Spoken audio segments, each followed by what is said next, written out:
Hey, what's going on, everybody? This is Jakim and Jakim Cigar General. I'm back here at the Crown Cigar Shop in Brooklyn, New York, sitting next to Curtis here, and we're going to chop it up today and talk about cigars and cigar culture.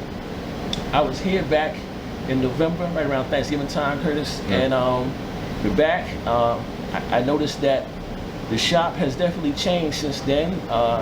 Catch us up a little bit from that time to now. What's been going on with you and your shop and things of that nature? Okay. Well, you know, we're constantly trying to improve the product. We're constantly trying to build out the experience for, you know, the smoker, and trying to show that we are progressive and diversified. So that's important, so that every time that you come in here, that you can see that we are trying to just give you that further level of comfort, security, a place to enjoy your cigar, and to make it home. Right.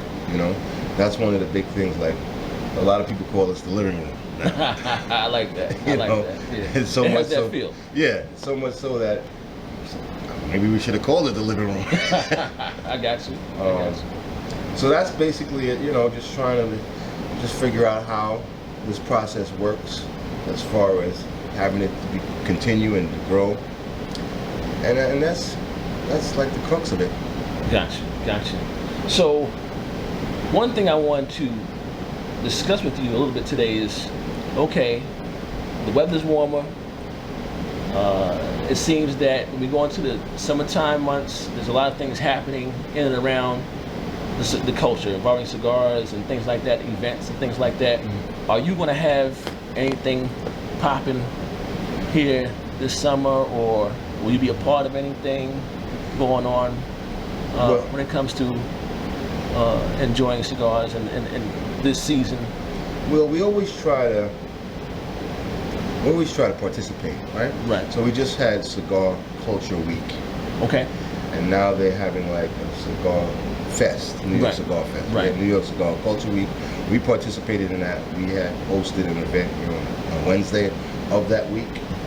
And to be honest, it was all outside. Wow. Okay. All right. We made a cafe style area outside.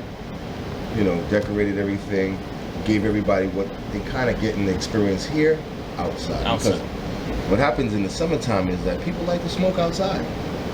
They don't want to be inside. The sun is shining. There's a nice breeze. They want to just be outside. It makes the experience great for them, right? Right.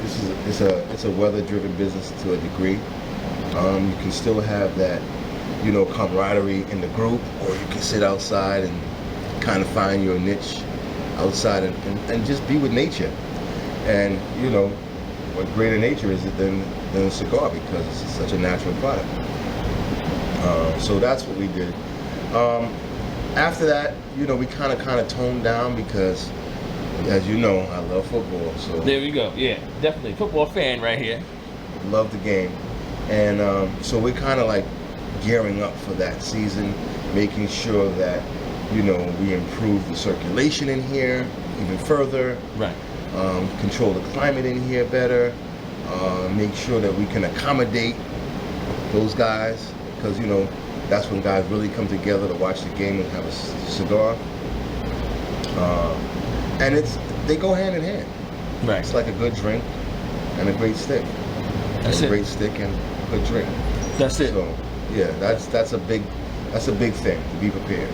Gotcha. Okay. So again, yeah. August, you got preseason football right around the corner, right? And so it's going to start revving up around here and start getting the crowd in. Now, in that crowd,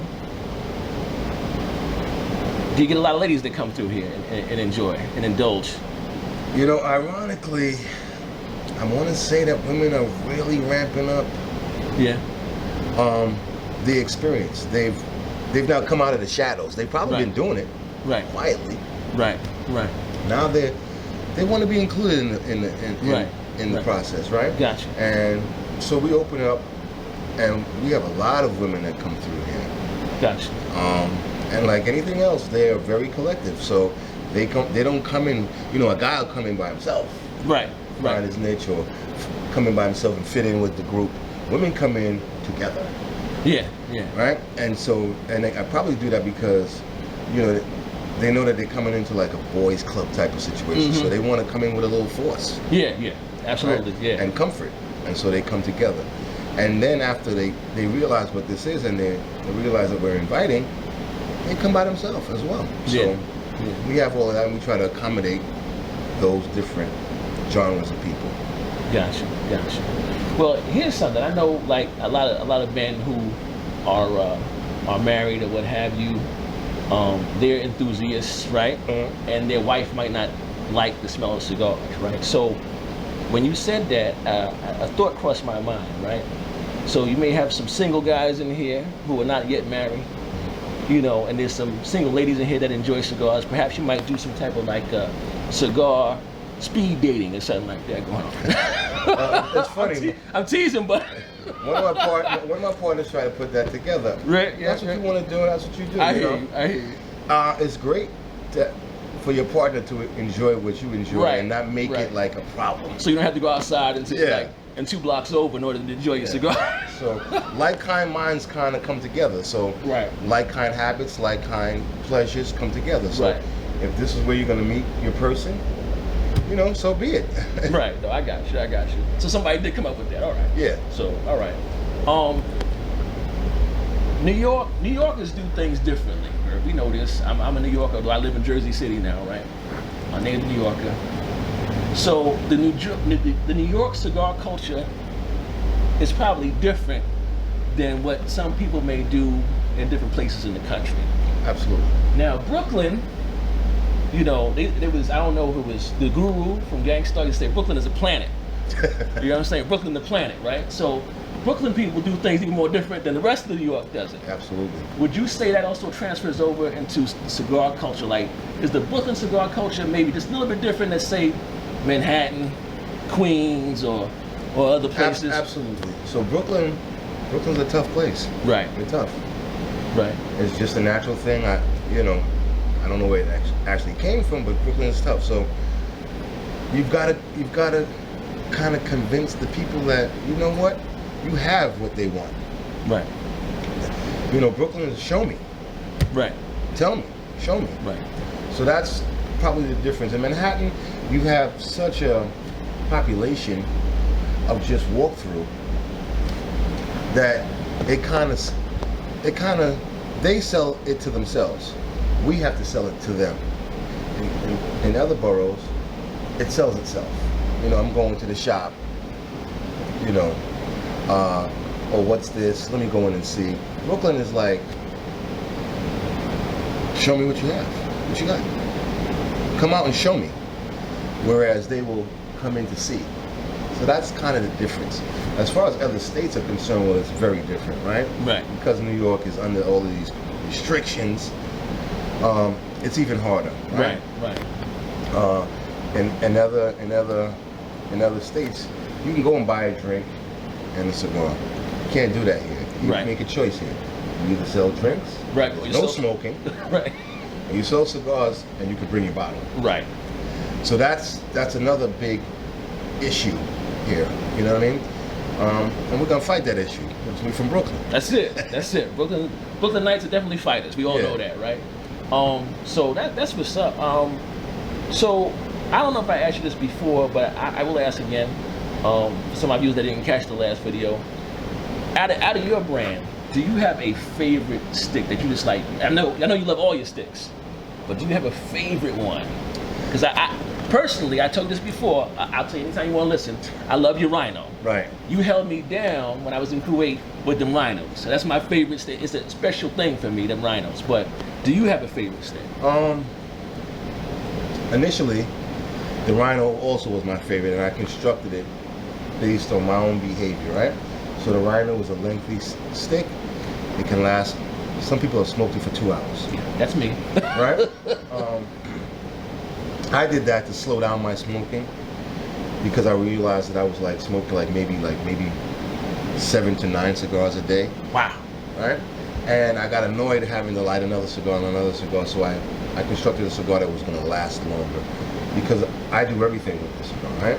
If I'm working, if I'm just reading, whatever, I want to have something that's going to go the distance with me. So it was to go the distance. But I realized when you build a brand, and you like the brand is supposed to now take you through your sections of the day, right? So now I don't have a favorite stick. Gotcha. I have a stick for coffee in the morning. I have a stick for lunch. I have a stick for later in the afternoon, and I have the Rhino to end the day. Gotcha. Right? Gotcha. So when you start off with the Rhino, you can't really smoke a KD's Gold. It's a lighter stick. It's meant to like kind of like wake up with you. You know what I mean? So now it's a process. It's no longer just a cigar. Gotcha. I actually have the KD's Gold, right? And this is it's smooth. I'm getting some hints of roasted peanut, maybe that aroma that you used to get from roasted peanuts out in the street back in the day. Like I'm getting that on there, some caramel, but very smooth stick, very enjoyable. It's early afternoon, so I mean, I can see myself doing this, pairing this with a cup of coffee, espresso, or you know, for those of us that like to tap in a little bit earlier, you know, Yeah. which is me a lot of times on a Saturday, right? A dark beverage, you know, some whiskey. I've been on this like Japanese whiskey kick lately. I don't know what happened. One day I was like, you know, Japanese whiskey, you know what I'm saying? So Right. now I'm on that. But I can definitely do something like that. What would you pair, let's say, the Rhino with? The Rhino is, well, everybody that knows me knows I'm Johnny Walker. So here's a plug for Johnny Walker. Shameless plug. You know, that's my go-to libation. I've gotten into a lot of bourbons lately. It's been a nice journey. Bourbon is a great genre of liquor. Yes. So I would think now the process and the evolution of the Rhino has led into that bourbon and even rye. Like we had a rye tasting here the other night, and that cigar pairs very well with a bourbon or a rye, because what happens is you don't want your cigar to get lost in the libation. You don't want your libation to get lost in the cigar. You want to be able to get that. When we say pairing, we mean a combined level of flavor, right? So now the Rhino evolution has gone into that pairing situation.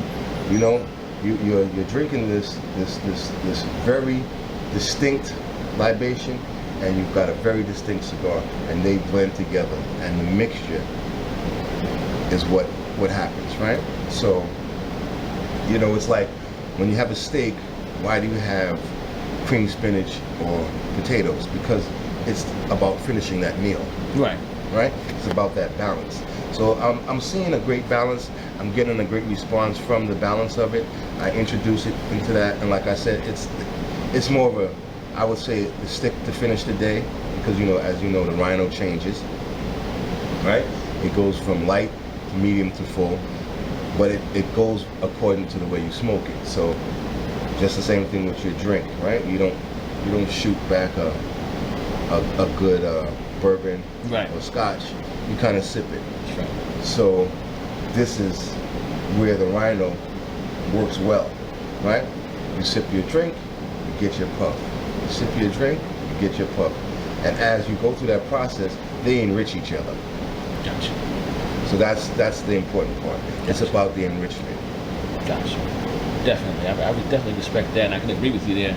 So we in BK, I'm coming down the street, I look up, oh man, Crown Cigar Shop.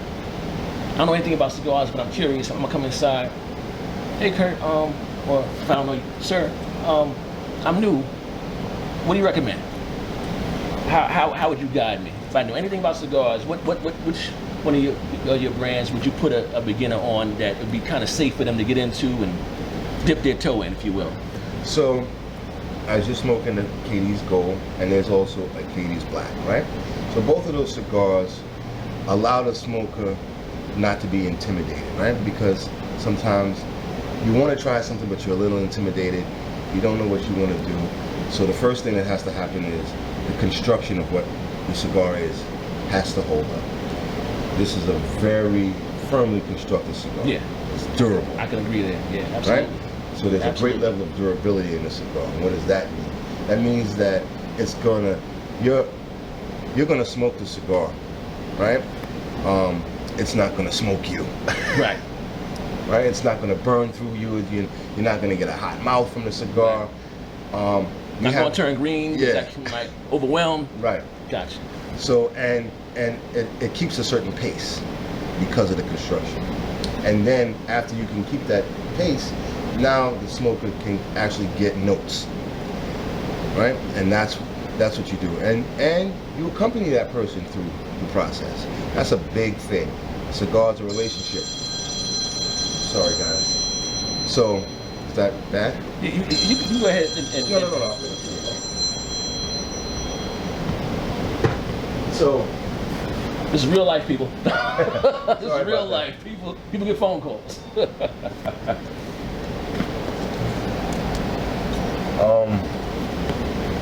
yeah, so that's where they that's where I would, kind of push them towards, introduce them to, Gotcha.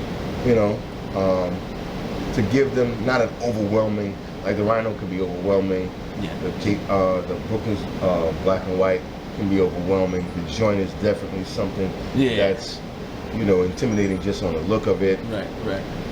So you want to give that person that initial introduction. And so this is a great introduction. And as you get this introduction, now you find yourself in the smoking world. So. Gotcha. You know what's so funny? You mentioned the joint, which is one of your cigars. I like the joint. I don't know if you remember this. This was maybe last summer. It was an event, outdoor event. It was the wine sip and smoke, was it? Okay. I remember a young lady was trying to get some cigars from you, and I'll never forget this because I thought it was the most hysterical thing ever. But apparently, the name, the joint, she didn't like that, so she didn't want to forget that particular cigar. Right. Like, remember that? It threw her off. She was like, the joint? What is this? And I was like, wow, it's just the name of the damn cigar. But I thought it was the most hysterical thing. I remember your facial expression when she said that. You were like, all right, okay. But I thought that was hysterical, man. Funny stuff that happens. But my brother, it's definitely good to chop it up with you again. In fact, the brother just had a birthday just yesterday, so happy birthday to you. Thank you. You know what I'm saying? Thank you, brother. He looks good for 25, right? You know what I'm saying? Holla at your boy. But yeah, man, it's definitely good to chop it up with you. And like you said, your shop does feel very welcoming. It does feel like a living room. I've been here before. I actually was here Super Bowl night, and that was wonderful. So but I like what you're doing with it, and I like how it's evolving. I know, knowing you, it's going to continue to evolve and continue to to change up and progress. You know what I'm saying? Anything that you want to share before we take it out of here, like any birthday wish you got or anything like that you want to share, or just anything involving the industry at all that you want to chop it up on real quick? I just appreciate you guys coming out. I know that you have your own line of cigars now. Oh man. Yes, so you should check them out. Thank you. I appreciate that. Definitely check them out. Appreciate that. Don't be shy. Support. Right? You're never gonna know the experience unless you try it. Absolutely. And like I tell people all the time, I've never had a bad time smoking a cigar. That's what's up. Bro, brother, also, if you want to shout out your IG or your website, give the people how, if you can't get to Brooklyn, how you can get the Brother Cigars. How can you? You can check us out on IG, the Crown Cigar Lounge. We're on there. Of course, Brooklyn Smokes has a page as well. We have a website, Brooklyn Smokes Cigars at gmail.com. Just Google us. Right. We're here. Right. Absolutely. And you do memberships here as well, right? Absolutely. The brother does memberships here as well. Look into that. But I always feel comfortable. I love speaking to you all the time. Even when we chop it up off camera all the time, and it's always a pleasant experience. So with that, I guess I'll wrap this up. Here again, we're Curtis here at the Crown Cigar Shop here in Brooklyn, New York. This has been part of my Cigar Shop and Lounge series, and we're gonna catch you guys again soon in the next one. Thank you, everybody. Again, don't forget, like the brother said, I do have my own brands out as well. Manor Cigars, www.manorcigarsllc.com. You can check my stuff out there. And smoke what you like, and we'll catch you guys in the next one. Peace.